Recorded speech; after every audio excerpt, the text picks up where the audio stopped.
പൈസക്ക് ഏത് രാജ്യത്തെത്താൻ നിങ്ങൾക്ക് അറിയോ? ആ സ്ഥലത്തേക്കാണ് ഞങ്ങളിപ്പോ പോകാൻ പോണേ. വെക്കേഷൻ ഒക്കെ അല്ലേ, അപ്പൊ ഞങ്ങൾ ഒരു സ്ഥലത്ത് പോകാൻ പ്ലാൻ ചെയ്ത്. എവിടെയാന്നുള്ളത് നമുക്ക് വഴി അറിയാം. ഞങ്ങളെ റെയിൽവേ സ്റ്റേഷനിൽ കൊണ്ടുപോയാക്കാൻ വേണ്ടിട്ട് ഏട്ടൻ വന്നിട്ടുണ്ടായിരുന്നു. നമ്മളെ ഫ്ലൈറ്റ് കൊച്ചിന്നായിരുന്നു. അതുകൊണ്ട് തന്നെ ഞങ്ങള് കാലിക്കറ്റിൽ നിന്ന് കൊച്ചിയിലേക്ക് ട്രെയിനിലാണ് പോയത്. ഫസ്റ്റ് ടൈം ഒരു ഇന്റർനാഷണൽ ട്രിപ്പ് പോകണന്റെ എല്ലാ എക്സൈറ്റ്മെന്റും എനിക്ക് അവിടെ എത്തുന്നവരെ ഫുള്ള് ചർച്ച. അവിടെ എത്തിയിട്ട് എന്തൊക്കെ എക്സ്പ്ലോർ ചെയ്യണം, എന്തൊക്കെ ഫുഡ് കഴിക്കണം എന്നുള്ളതായിരുന്നു. അങ്ങനെ ഞങ്ങൾ ഇതാ റെയിൽവേ സ്റ്റേഷനിൽ എത്തി.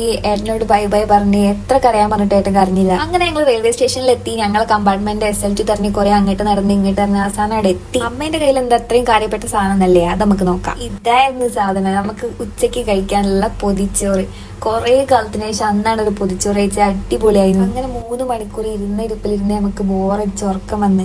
അപ്പൊ അതാ ഇങ്ങനെ സൗണ്ടും കേട്ട് ഞങ്ങൾ ചാടി എണീറ്റ് 2 ലേസ് പറഞ്ഞു. ഞാൻ തിന്ന് കഴിയാനായിട്ട് ഒക്കെ അത് പൊളിക്കാൻ കിട്ടിയില്ല. അങ്ങനെ ഞങ്ങൾ ഇതാ സ്ഥലത്താനായി. ഞങ്ങൾ ആലുവയാണ് ഇറങ്ങിയത്. അവിടെ ഇറങ്ങിയിട്ട് നമ്മളൊരു ഓട്ടോ വിളിച്ചു പോയി. അങ്ങനെ ഞങ്ങൾ ഇതാ കൊച്ചി എയർപോർട്ട് എത്തി മക്കളെ. ഞങ്ങൾ എത്തിയപ്പോഴേക്ക് ഞങ്ങൾക്ക് ഭയങ്കരമായിട്ട് ചായ കുടിക്കാൻ ഒരു പൂതി. അപ്പൊ ഞങ്ങൾ എയർപോർട്ടിൽ നിന്ന് ചായ പിടിച്ച് ചായക്ക് 60 രൂപ. സോറി ചായക്ക് 30, കടിക്ക് 30 അങ്ങനെയാണ് കേട്ടോ.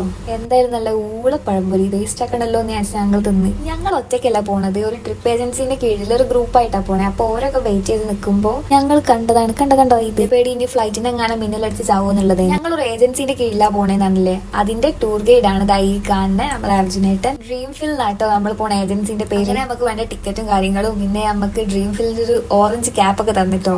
അങ്ങനെ ഞങ്ങൾ ഇതാ ഡിപ്പാച്ചറിലേക്ക് കയറാണ് സുഹൃത്തുക്കളെ. ബാക്കി കഥകൾ വഴിയെ കാണാം. So stay tuned.